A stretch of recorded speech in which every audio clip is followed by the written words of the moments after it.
I want to start every single episode with a quote from a Lubitsch film. And for this one, I want us both at the same time give our interpretations of the line, "Now that impresses me." 3, 2, 1. Now that impresses me. Oh.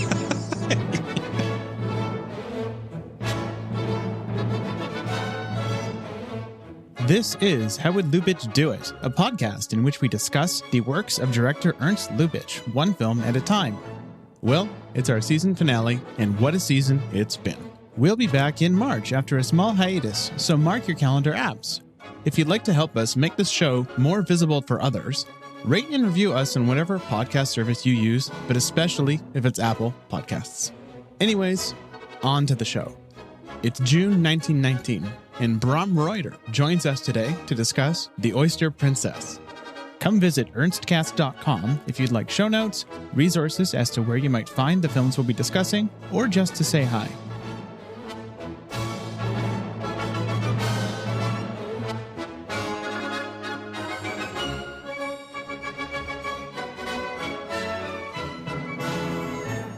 I'm going to do a level test. Ha ha ha! Ha ha ha! Is that good? That peaked a little.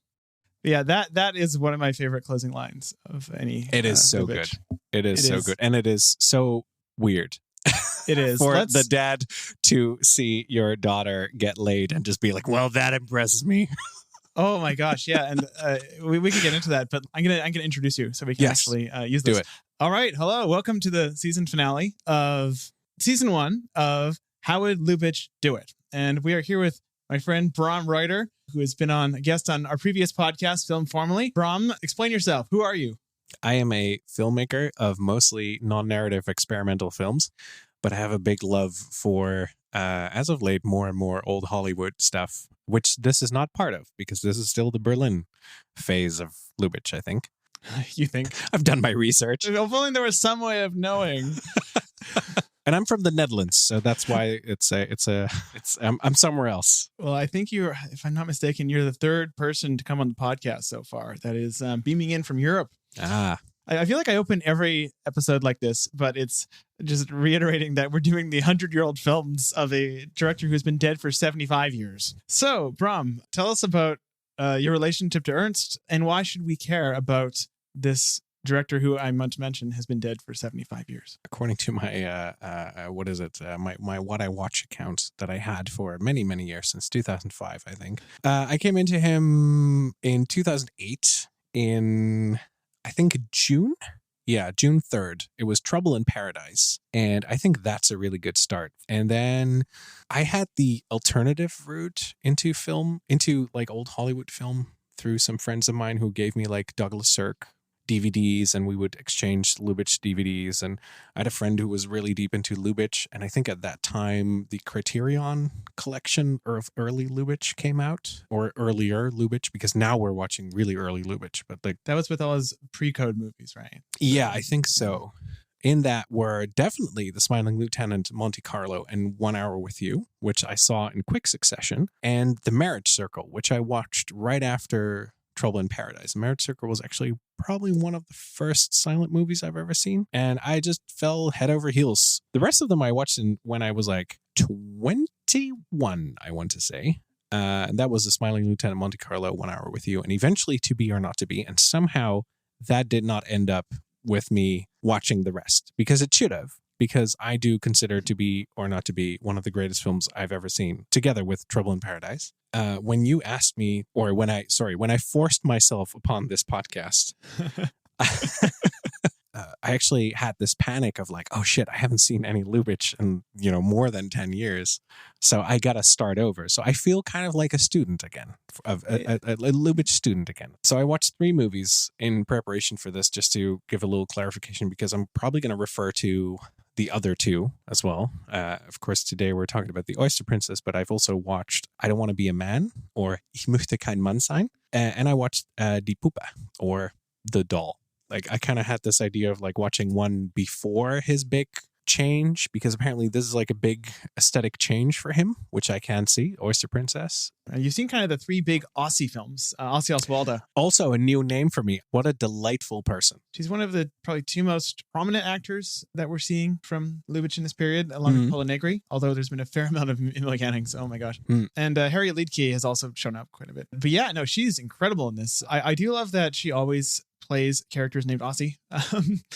Right? Isn't that like the weirdest thing? Because like, just imagine, so Robert Downey Jr. shows up in Iron Man playing a character named Robert Downey Jr. Just look at her IMDb. In Ossi's Diary, she plays Ossi. Toboggan Cavalier, she's Ossi Hanneman. Oh, she does get a different last name sometimes. I mean, this film, what a way to go out in season one. I mean, I hadn't seen this film in a couple of years. Actually, no, it's more like 4 or 5 years. Good Lord. I threw it on at a movie night just on a whim, and I'd never seen it before, and it burned the house down. It was great. And this was the first Lubitsch silent I had seen, and it was pretty big for me because it opened me up to that whole period, because I went, what?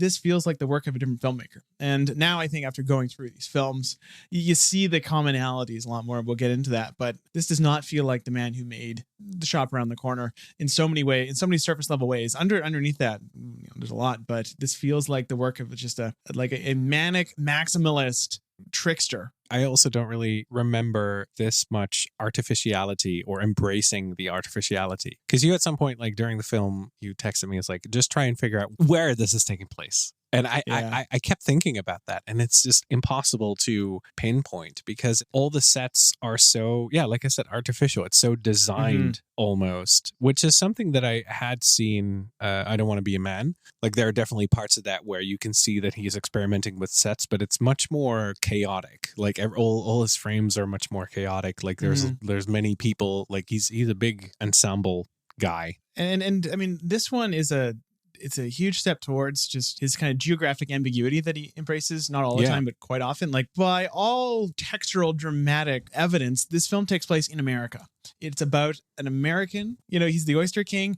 And you have kind of a deposed prince who clearly just, was the prince of some country that probably no longer exists and is chilling in his apartment. But then you have scenes in which, it's clearly Berlin. It's not. They're not shooting on an UFA lot. They're shooting in just the streets of Berlin. Like you can completely see landmarks. I think there's one scene in Tiergarten. And so it's kind of this imaginary, again, the word I use a lot for this is Lubitsch land, right? It's unplaceable, which is really cool. I mean, but the whole thing seems geared to be, it's a satire of it's kind of American assembly line capitalism. We should probably like say that it's a satire about a family of oyster impresarios. You have the Oyster King played by Victor Janssen and his daughter played by Ossi Oswalda, the titular oyster princess. They trying to find her a suitable husband who is a prince, and they find a real prince who is clearly a sham prince. Hijinks ensue. This film is, even by Lubitsch standards, not plot heavy. I've seen it classified as a romantic comedy, which to me it's really funny because this film could not be less concerned with the romance in the way that one usually thinks of when they think this is a romantic comedy. It's very situationally driven. And the characters are inhabited by the actors, and the actors give the characters texture, and that's where most of the hijinks come from. Like there's this part where Prince Nuki's friend Joseph is having to wait for Ossi and to get ready, and the dad, like Mr. Quaker, the Oyster King, falls asleep, and he's just kind of like walking around this tiny table in the middle, and he's just kind of playing around with the lines on the floor of this room. Well, so much of this film is in just taking these very mundane situations and that's the thing, making them into these big like comic set pieces. Like, it's just Julia's waiting around for Ossi to finish bathing. And exactly. There's this grand intercutting sequence between her bathing, which is this massive, clear parody of like the American assembly line process.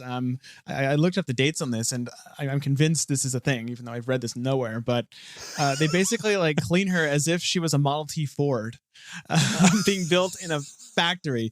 Like everyone, there's so many servants, and each of them has exactly one thing to do. Right? There's one set of servants to like do like the specific type of massage on her back. The next one to do a different type of massage. But even then, exactly. And then that creates this level of redundancy because like there's all these, once that thing is done, all these other people are just like waiting around. You know, like they don't Yeah. have any function beyond like, prepping this one function that they have. And that's intercut too with Yosef, this kind of old money. He's introduced as Prince Nuki's friend, but he seems more of like a manservant. Yeah. But he's this, clearly old money guy who is completely at sea in this grand excess, new money, capitalist hell. So you have this beautiful, intercutting that, it's all very silly, but there is rhetoric there, I think, ish. And it's also where I slowly started to realize, especially when she's being undressed and there's a couple of maids around her who's doing that, and then like these screen doors just kind of reveal your, Model T. 100 other maids. Yeah, exactly. Like so many more people. Lubitsch's joke at this point, I feel like he repeats this in The Doll in certain ways where it's just about this, what was his like Aaron Worm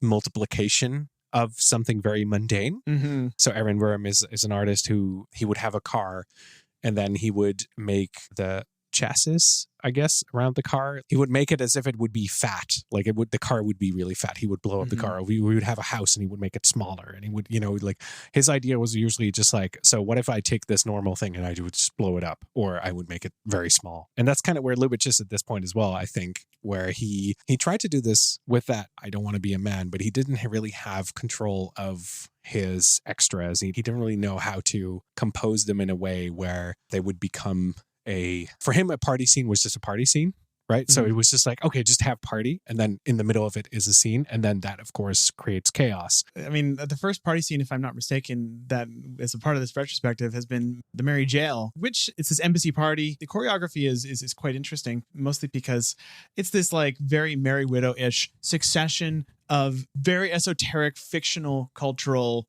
events, customs where like it'll cut from this ballroom dance to people ice skating around a giant snowman.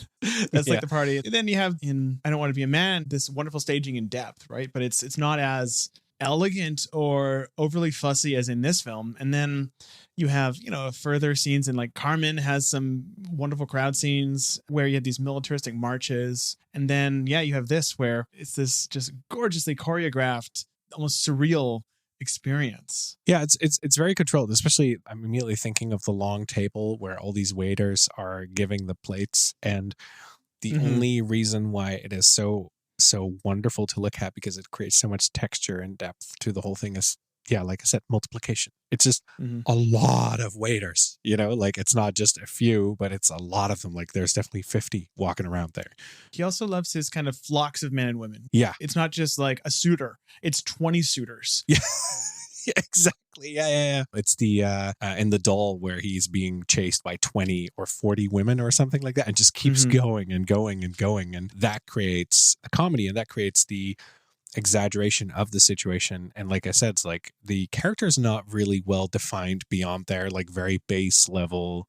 She's a spoiled, rich kid, and he's a tycoon basically. But within that, they have a lot of room to move actually, because like Ossi is not necessarily, she does some things that are kind of annoying, for instance, and modern movies would play this up a lot more, and they would a character like Ossi's would just be annoying, but we still like want her to win and want her to find the man of her love of her life and all that stuff. So it's this weird thing where like Lubitsch doesn't pigeonhole any of these characters into this single trait. The trait is part of who they are, and the trait is very, much there, but it's the situation that makes the whole thing around them, I guess, which I found very refreshing because there's, like I said, there's movement. You could have this character be annoying in one scene and then the next just be entirely lovable, which is something that Ossi is, as my introduction to Ossi. She's wonderful. What a wonderful person she is. I love her to bits. She has certain ways of expressing herself that are so much fun. Like she's having so much fun in every scene. And now I don't know much about Ossi except for the fact that she died penniless at 49, which was very sad. Yeah, all I know about her later life was that she escaped Nazi Germany and settled in, I believe, Prague. One of many, many people we're seeing in these films whose life was just absolutely destroyed by the tumult of the 30s. Or in the case of someone like Emil Jannings, they rode that wave. Oh, God, they did? Oh, Emil Jannings? Oh, have you not seen the photo with him and Goebbels? Oh, no, I haven't, apparently. Yeah, he's the one who won an Oscar. And within 4 years of that, I guess 5 years, he was a Nazi. Fun. I know not if it was a marriage of convenience, but it doesn't really matter. But yeah, no, I find Ossi is such an interesting case in this of kind of something that I think will hopefully come more and more into focus as we go along this Lubitsch retrospective, which is the morality in these films is so fascinating because conventional morality, conventional virtue is one thing, but in Lubitsch's films, it's almost never a matter of your stature of birth. It's never a matter of, are you a virtuous, giving person who follows X, Y, and Z requirements of classical virtue? No, it's how well do you pretend to be the thing you want to be? And two, basically, how much of a free spirit are you? Are you successfully gregarious and entertaining? Therefore, that is a good. Carmen from Carmen is, by any metric, a villain.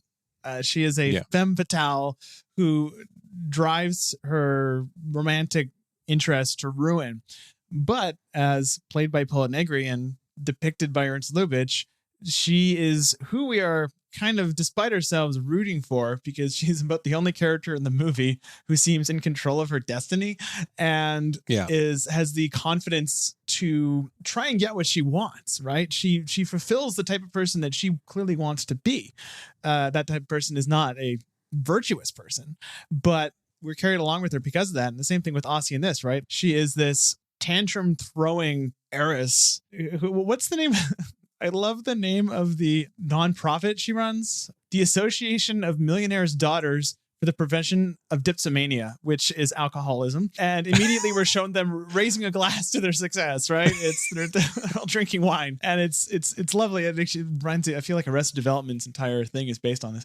But that's the closest we ever see to her like doing something that's not overtly selfish. And yet, because she accomplishes all this with such bombast and grace, she is therefore one of the few characters in the movie that we are rooting for. Yeah, especially in these earlier works that I've seen, Lubitsch feels very like an anarchist almost of these. And of course, like we're at the beginning of cinema still. Like, cinema is at this point, what, 20 years old, 30 years old, something like that. So I thought you meant now. I'm like, oh yeah, cinema started with Jaws, right? Yes, Jaws. Exactly. Like, and now it's clicked into place into this, like, okay, films have to look this certain way. And I don't know if it was like that way back in the day, but for him, there's something chaotic. For the longest time, especially as an experimental filmmaker, I've always looked for a certain kind of chaos and a certain kind of anarchy in films, and it's hard to find because usually things conform themselves to the rules and then kind of like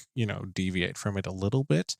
But I feel that in this way, of course, Lubitsch doesn't have much to conform to because it's still all clicking into place. There's not even sound yet, so there's a lot more room for experimentation. That's where you definitely see it, where there's this one joke in the beginning of the film where she's smashing up her room because she's mad because the shoe polish king's daughter or something has married someone of lower stature than a prince. So Ossi's dad comes in and says like, you know what, I'll buy you a prince. And she's been, thrashing the house.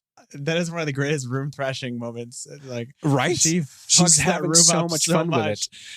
And that's the thing as well. It's like you're not worried about anything in that point. Like usually, when you see a room thrashing, you're like worried or it's funny or something like that. But she just makes it look so. Is jubilance a word? I don't know. It's very jubilant. There's the great punchline, right, where the Oyster King comes in and says, "Why are you throwing newspapers at me? Because I broke all the vases, right? I ran out of vases." Yeah, that one's so good. And then later on, like eventually dad's like, I'll buy you a prince. And then he walks away and she's like, I'm so happy I could smash the whole house to pieces. Yes. And then she's like smashes a chair onto a table. But it looks like so much fun. It's all brought with this idea of just enjoying the smashing of the house and that being an expression of, a multitude of emotions basically at this point, because she was mad. She smashed the house. Now she's happy. She wants to smash the house.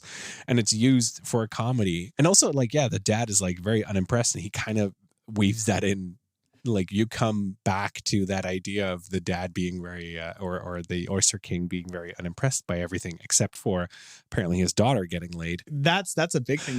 We should talk about this, because I think this is the first instance of this in a Lubitsch film, and he's going to continue to do this repetition of a refrain. One line of dialogue that he just uses over and over, right? It's the Schultz. It's the so they call me concentration camp Earhart. Yeah, but it's also that idea, and I don't know who, I think you know which comedian this was, but there was this comedian who says like my favorite joke is the one where I can say the same thing twice and it means something completely different. But in this, like he uses that refrain basically, which I think is a very nice way of putting it. He uses that refrain over and over and over again in different situations where, you know, that builds his character, but that also builds towards this joke.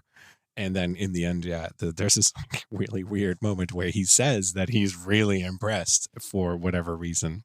Well, he says, no, that impresses me after watching his daughter and her fiance clearly about to produce him an heir. The character of the Oyster King, Victor Jansen, in this is fascinating to me because the film is a very gentle satire. He's a character who kind of represents the villainy of American capitalism and the hypocrisy. I mean, there's this undertone of American race relations in the film where he has his team of black servants. And the film is, I think, at that point, referring to certain social things in America that should be all too obvious. And so there's this undercurrent of just, what's the word? Grotesque class and racial inequality in this. And yet we are not really ever asked to judge this character. He's just this comical figure. And I wonder what to think of that. He's a product of, I don't know what exactly, but he's a product of a thing, and everyone around him is a product of that as well. That's just, you know, like he seems the kind of guy who like hired these 4 guys. It's just like, yeah, but that's what you do, right? Like with no sense of self-awareness or anything like that, where it's just like, yeah, that's what you do. And it's such a weird, and that's what I mean with the anarchy. Like even his social commentary is even so played in such a weird register. He doesn't eschew it. Like he really puts it in your face. Like, yeah, this is a situation you're looking at, but then he doesn't really follow up on it. And it's not a lack of follow through, but it's just kind of, he just lets it sit there and be part of the texture of the whole thing so that it can all compound to this single idea that you might have about the film or whatever. And I think that is a very admirable way of going about, social satire instead of, you know, and I'm wagging my finger, and this is a audio medium, so you know you can't see that. But like, you know, preaching, like he's not preaching. It never feels like he's vilifying, you know, the Oyster King, who's so easy to vilify, and yet he doesn't do it, and he just revels in the situations. Like this is just a situation how it is, and we are going to watch it unfold. Have fun. He refuses to ever write anyone off as a human.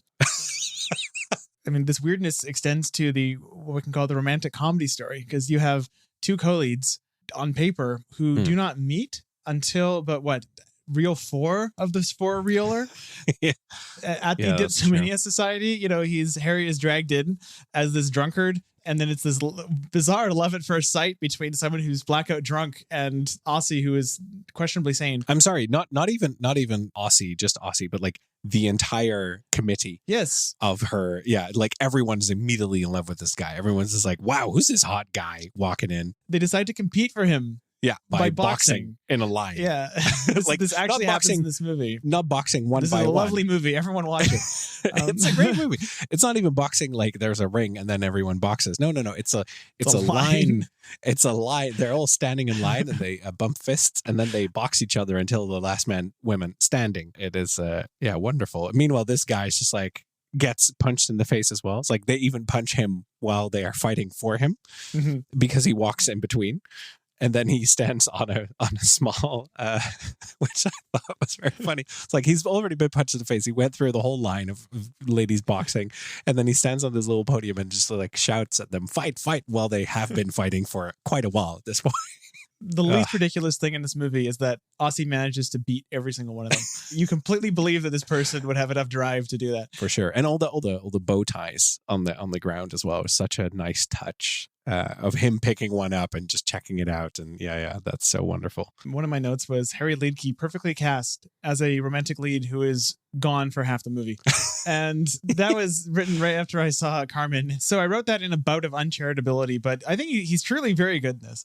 He's clearly, I think, better at playing a goofy romantic drunkard than Sergeant Jose in otherwise fairly serious Carmen. I love that at no point do we get the sense that he has his wits about him enough to actually properly fall in love. I also love when he's like his mates take him out. I just wanted to highlight that real quick. His mates take him out for a stroll, which is never announced more than a stroll, but they've been heavily drinking. And then they walk in this one beautiful static shot. And there's all these like benches on the side of the road. The camera's in the middle of the road and they all walk down that road. And one by one, someone like ends up on a couch because they're swaying so much. It's a lovely shot. Or like a bench because they're swaying so much. It's such a lovely composition that just changes over time in the most wonderful way. Wonderful is just like, that's the adjective I'm using. We haven't even talked about the foxtrot epidemic.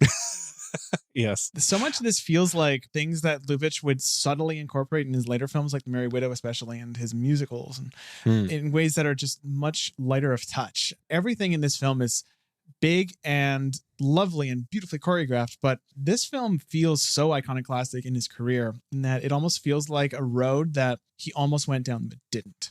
It's big, broad, physical comedy. He never really returned to this. He iterated on it in The Doll and Wildcat, which are also pretty big comedies, but he found the nuance in it and found ways to kind of tweak it and make it a little more alien. Like The Doll is in this beautifully unreal, literal dollhouse of a world. The only thing that I thought of while watching The Doll was that it looked like the Romer movie. Oh, Percival. Yeah, Percival, exactly. Yeah. It looks very much like Percival. It looks very much like Romer was aware of The Doll and just was like, yeah, something like this. But he was also going by, medieval paintings but it's the only other film I've ever seen that went this hard in. I think you mentioned it on Letterboxd. You said it's the first deliberately lo-fi movie. The fact that the horses are guys in horse suits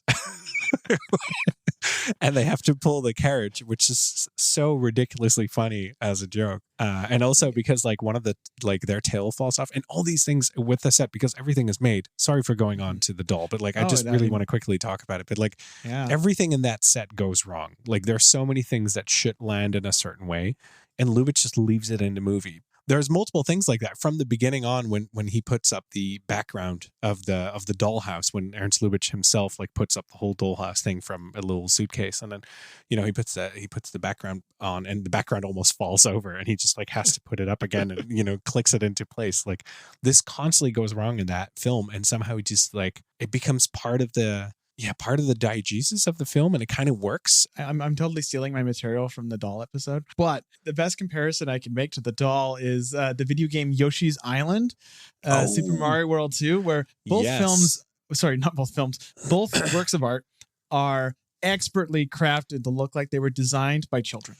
Yes, exactly. And there's something about that works really well. And I feel like the Oyster Princess has that quality as well. It's less lo-fi, it's less, outspoken in that. I do feel that The Doll has a clear source in the Oyster Princess in certain ways. And I do agree with you. Like the comedy is so broad and very physical.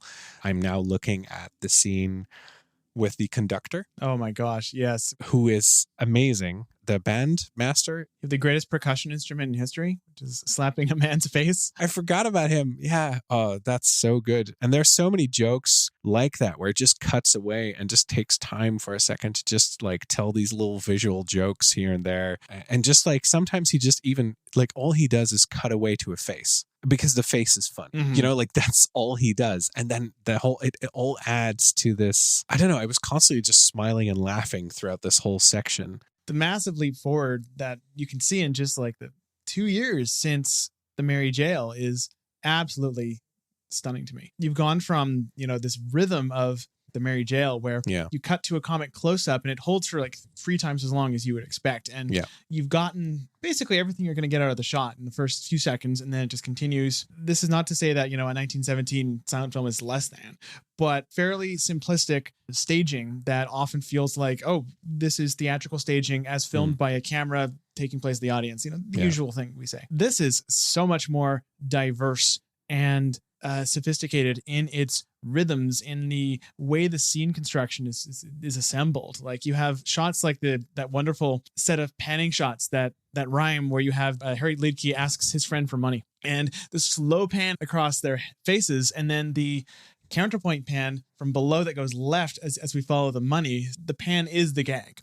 Film is so young still, so they're still kind of figuring out, like, what's this whole editing thing? The editing this way hadn't been invented. Like, also is very young at this time.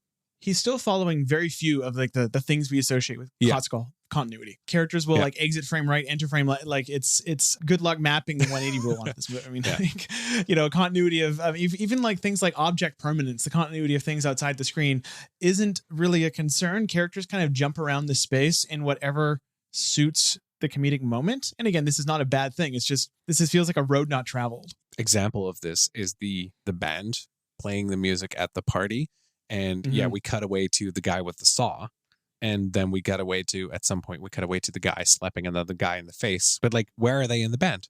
Like, we don't see them in the wide shot. They're not part of the wide shot. He cuts because that is a joke that he wanted to tell, but it has no continuity with any of the, other moments with the wide shot of the whole band, where we can see, clearly I can see the saw guy. Clearly I can see the other guy. And then there's also other parts where geographically it doesn't make any sense whatsoever, but he just made it happen in a way because it worked better for, the visual gag or the timing or something like that. And that's where I keep going back to the anarchy, but like, that's where I feel that there's a certain kind of anarchy going on as well. And of course, like halfway in, the weird rounded edges. He starts using far more mats in this movie. Yeah. Right? Like he does the split screen of like dancing feet on like, so there are 3 frames on top of each other, all with rounded edges for some reason. Because it looks cool. Exactly. Like, I'm definitely going to use this. And then, we have like 2 people dancing, and then we have like a lot of people dancing. So I think these are the layers of the castle or the building that they're in. The only joke is that the house is really big, but the house doesn't really feel that big or that labyrinthian until they pull out the map. And then suddenly the house is like very labyrinthian, which I think is very funny as well. The map of the house gets me, where it's, if you look at it, it's clearly a map of a city. It's so good. I just want to highlight as well the newspaper gag. Ossi is waiting for her husband. She has just recently said, "Hey, I want a husband." And the dad's like, "Yeah, I'll buy you a prince." And then she's sitting next to her dad, and the dad's just reading a newspaper. She's telling her dad, "It's been an hour and a half, and I still don't have a husband," which I think is a funny joke by itself. And then she rips the newspaper out of his hands, and without a beat, he takes out another newspaper from one of his pockets and unfolds it and starts reading again. And this happens like 3-4 times in a row. That's what I mean. It's like there are very few silent movies of which there are very few movies from the 2000s that still feel funny, because like some have aged really poorly or the timing doesn't work or something like that. And this, I was laughing out loud at this thing from 1919, which on my watch is a long time ago. It's such a testament to what he was able to achieve there and what a big jump he made between these films that he's made before and suddenly this thing where suddenly somehow it all clicked. The scene where finally Harry and Ossi are like, "If only we weren't married to other people," and they're crying. And the editing rhythms in that scene are so fascinating to me, because every piece of coverage from that scene is shot from the exact same camera position, exact same. So how does Lubitsch cut from one shot to the other? He uses mats to frame out the other person. So you have that shot of Harry where he's in a vertical oval mat. And so you get these lovely cuts where you have this 2 shot of Harry crying, and then it cuts to a single of him that's wider. Ossi should be there, but she's not. And yet, because of that discontinuity and this slight change in posture and the fact that it's, clearly from a different moment, it's not continuous. I don't know why it makes it funnier, but it does. Yeah, I think it's funnier because let's explain the joke. That'll make it better. It's anarchic. Yay. Okay. End of the episode. Bye.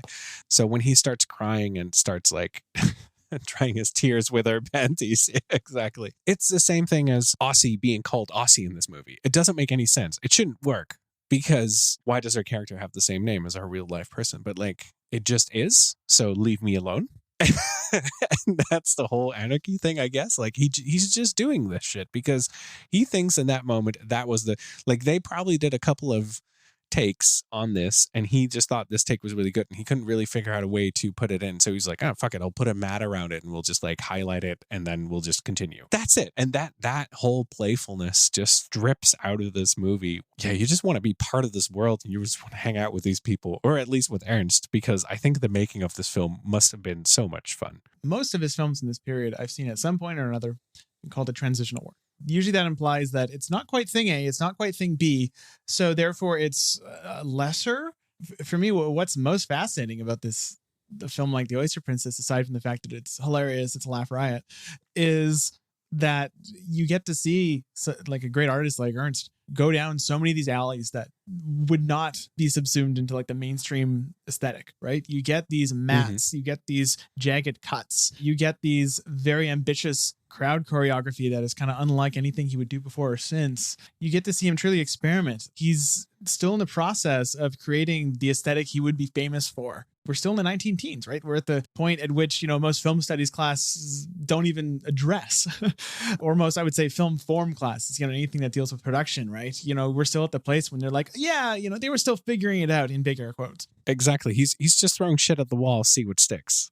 Don't forget, like, this is he's 5 years in and he's made like 20 films at this point. I could go through the list of lost films, and there's many more films have been made in this period than survived, which is a tragedy, but also it's amazing that these 8 have survived so far. This is some of the most exciting stuff you can imagine, right? He was still inventing the rules. The idea that this is a transitional work kind of presupposes that the aesthetic rulebook, the aesthetic singularity that we all are familiar with, presupposes that as some kind of predestined endpoint. It says, hey, everything was leading to this when things started working. All cinema leads to Marvel. Exactly. Kind of theory of the case, right? Or, and again, you can point at any, like I've seen this argued, Citizen Kane is probably the one that's brought it most, right? Citizen Kane brought everything together and we've been hunky-dory since then, right? I've seen that with Jaws. There was a famous internet forums of the 2000s blog post saying that cinema had only really matured with the creation of the Steven Spielberg movie Jaws. And so there's all these attempts to try and find that point at which, like, this is when cinema became cinema. I find that a deeply unhealthy way of viewing movies. I know. I remember having this conversation once with a random gentleman who was sitting next to me during the International Film Festival at Rotterdam. We just had watched a long night of very, very experimental films entirely made out of celluloid and radishes, that type of stuff, where there was like very heavy drone sound and like a lot of like things stuck to celluloid and that scanned in again and whatever. And this gentleman was quite old, like probably in his 80s, 70s, 80s. And he was just very taken aback by the fact that so many young people had gone to celluloid again. And I kind of like thought about that, and I told him, it's like, I think everyone's kind of busy with, like, let's say we now are at an end point, in film. We now found ourselves at a point where a conclusion, right? We went down so many paths. Somehow we ended up here. And a lot of people are very unhappy with where we ended up. What you were just saying, like the end result is Marvel, blah, blah. That doesn't really work. But I do think that if you think in a very like linear progression of time, which, time is, and there were all these open paths like The Oyster Princess it is good to then go back, not for nostalgia reasons, because that's the mistake that most people make, but you go back to unearth something, some technique, some idea, whatever, and then try to move from there in a different direction than what we're currently doing, right? So, and there have definitely been movies that can, like I just mentioned, Romero's movie, Percival, which is one of those like digressing paths kind of movie where, if that would have been a little bit bigger. Yeah, what if cinema was a pre-Brunelleschi painting? Exactly. No, but it's also like, can you imagine if that was bigger and then Romero was just like, that's going to be my whole career, and we would have just had that? What would have that done to like someone, for instance, Wes Anderson, which, is very much that artificial, very controlled chaos kind of guy who I think is also a big fan of Lubitsch. It was, I think, specifically The Merry Widow and To Be or Not to Be were very big influence on The Grand Budapest. I'm so curious. I would love to know if the Wildcat was was an influence, because that is like among it's that. like if Wes Anderson was around in the 20s, that's the movie he would have made. And of course, like, because he's the only guy doing that right now, like he somehow went to that sideway path and just kind of stuck with it. And he's been, people have had a lot of opinions about that. I, for one, really enjoy it. Bless him for it. Yeah, exactly. Like just let him like walk down that path to the beat of his own drum and let him just go, and let's see where it ends up. I don't give a shit if it's good or bad. I just want to see where it ends up, and with ending up meaning what will be his last movie, and how can we take it further from there? One thing I've struggled with in this first season is that, if I'm being totally honest, the majority of the films in this season I don't think are fully successful in their own terms. But No. it's very tempting to just to harp on that and to treat this almost like as a series of reviews. Hey, this movie works, it's great, you should watch it, versus this movie, Meyer from Berlin. And I'm, I'm trying to do my best to avoid that, because I think that there's so much value in seeing, one, the development of an artist, and two, I don't think there's anything inherently lesser about watching films where the specific techniques being used did not catch on, or otherwise are not fully functional in and of themselves. That dysfunction is interesting and valuable. Oh, yeah. Yeah. I mean, John McTiernan's best movie is Rollerball. So there we go. Oh, boy. You heard it here first. You're going to get me killed. I'm so sorry. Best Star Wars is Attack of the Clones. But yeah, like I said, it's so valuable to go back to these type of films and, unearth them and see, like, okay, is there anything, is there any idea, is there any, aesthetic that I can lift from this and build on top of? Not out of, respect for the medium or, whatever it is that we, or like homage, all those things. Like, I don't give a shit about that. I give a shit about, hey, what if we would make X film, but then in the style of this, and see how that would work? What would the chemical reaction be? And how would that, and often it doesn't, but who cares about if a thing works? Just try it out. That is, of course, part of anarchy. It's process driven and not necessarily result driven. I'm currently researching a movie entirely about that, so I can't talk about anything else but, process driven stuff. So I'm sorry for everyone who has been hanging out with me for the past 2 weeks and having to listen to this episode. But I really like that about the films that I've watched of Lubitsch, and specifically this one, where, yeah, sure, you can keep saying that things are untransitional, but like transition is something that is perpetual. So transition is the most interesting part. Exactly, because it's neither that or that, so it's more like a question mark. And to me, a question mark is more interesting than an answer, because it has the benefit of endless possibilities. And if the Oyster Princess does one thing, it is to explore the possibilities of this very, very, very young medium. I've seen films around the same time who have already kind of settled down for a certain kind of grammar. I once had a conversation with a friend who said, like, I never get when people say that a movie is too ambitious, because like a movie should be inherently too ambitious and just kind of fail to reach the ambition, because it's so interesting to see where they ended up and where they couldn't take it. And that's definitely something that you see here, because he's figuring it out. You could also make the argument that there's another, probably much more likely alternate reality where he makes historical epics forever, because that's what he made his name on. First film in season 2, folks, is Madame Dubarry, which is a grand historical epic, and there's a lot of those coming up. And so he could have been the Germany's answer to DeMille or whatever. He found a different path. Anyway, 4 out of 5 stars would recommend. Yeah, it's a 4-bagger. It's a 4-bagger. I've been maintaining a letterboxed list just for my own amusement, a ranking of Lubitsch films, and at this point, it's such a non-linear enterprise that there's no point. It's become like I've had the same with Romer, I've had the same with Godard. It becomes meaningless once you hit the 10 movie mark, where it's just like, okay, so how, like, where do I? His autobiography in December is one of his best movies. And very interesting, but do I really want to put it above Le Mépris?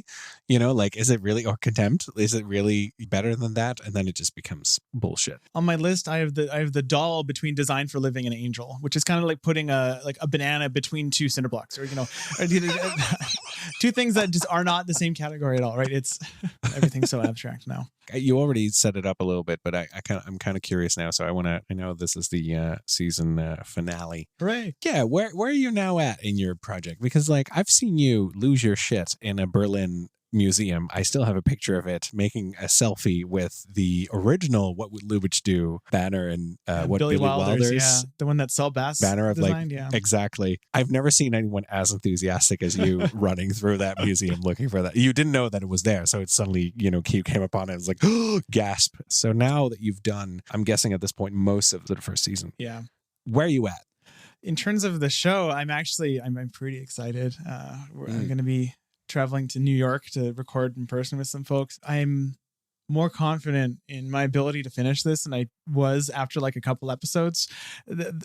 The toughest part for me was after recording just 2 episodes, because I was like, oh my gosh, I've lost it. It had been over a year since I had podcasted. So I was like, oh, I've lost it. I don't have the rhythm anymore. This first season is going to be terrible, but it's just been a bunch of fun conversations. So I'm dreading editing it. I used to have a podcast called The Screenplay So Far. It might be offline by the time this airs. So I'm sorry for everyone who wanted to listen to that. I quit podcasting because of the editing.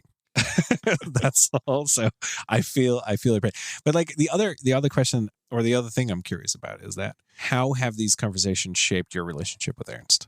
I don't think the conversations have impacted my relationship so much as this kind of just sustained experience of just letting myself be fully obsessed with like a director. The kind of exercise of trying to actually go, you know what, I'm going to do my best to fully understand this subject. Yeah.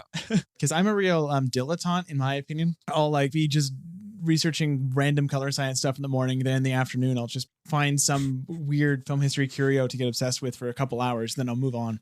And this has given me an excuse to just not feel like I am neglecting other things by just diving really deep into this. So that to me has been the most rewarding part. Just I'm actually focused on one thing. That doesn't happen very often with me. I mean, there's also so much of it. So you have some ways to go. I am curious to see if, I mean, those of you listening to this, thank you. But I am curious to see if anyone is going to listen to these first 3 seasons, because we are starting with the least known, least widely beloved part of his career. I've not come across anyone whose first Lubitsch, that they made them fall in love with him, was like the Mary Jail. Maybe you should release the episodes instead of like what you've been doing right now chronologically. Maybe you should release them in order of letterboxed popularity. Let's see what. Well, I have it right in front of me right now. Okay, what's the highest and what's the lowest?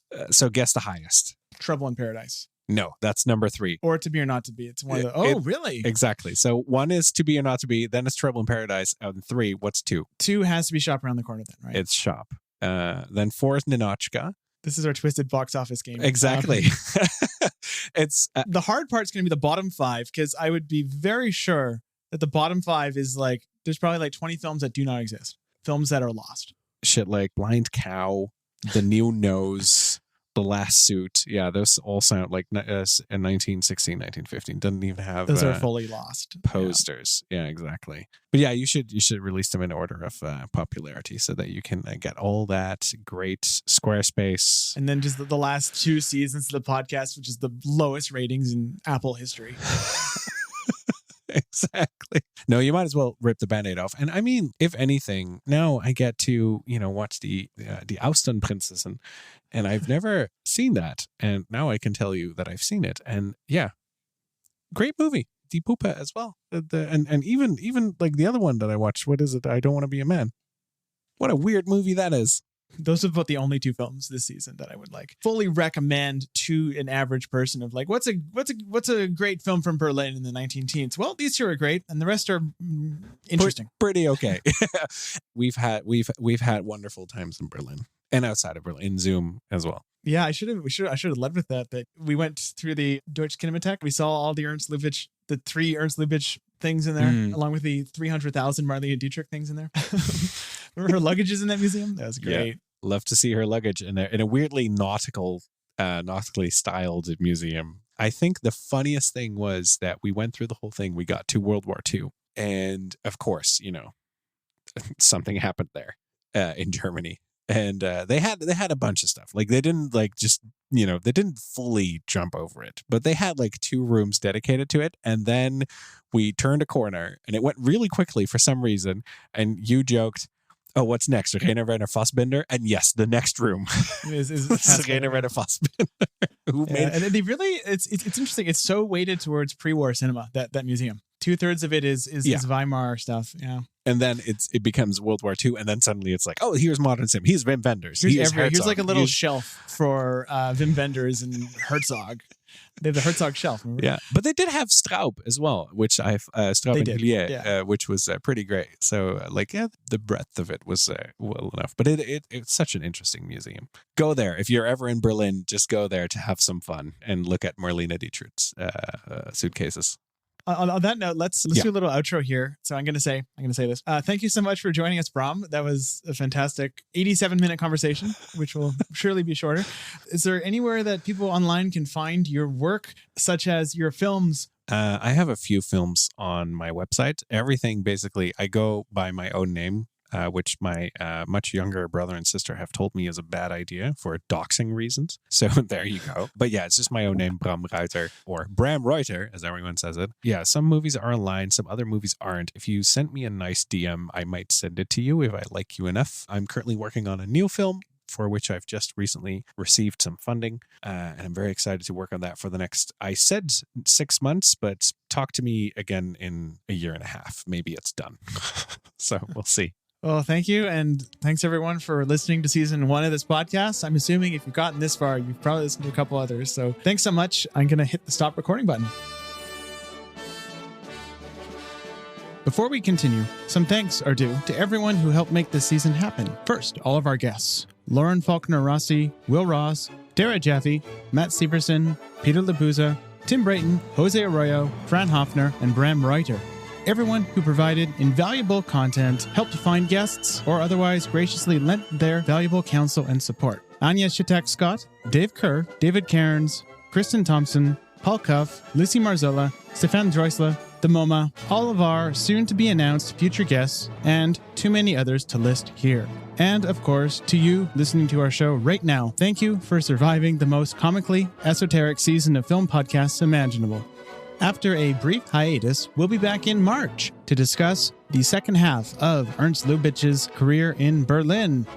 Head over to www.ernstcast.com for the links to the various public domain films we'll be discussing this season and other resources such as show notes. How Would Lubitsch Do It is a production of Moving Image Agency. If you enjoyed this episode, please rate and review us on whatever podcast service you happen to use. We'd like to acknowledge that this podcast was produced on the unceded territory of the Musqueam, Squamish, and Tsleil-Waututh peoples.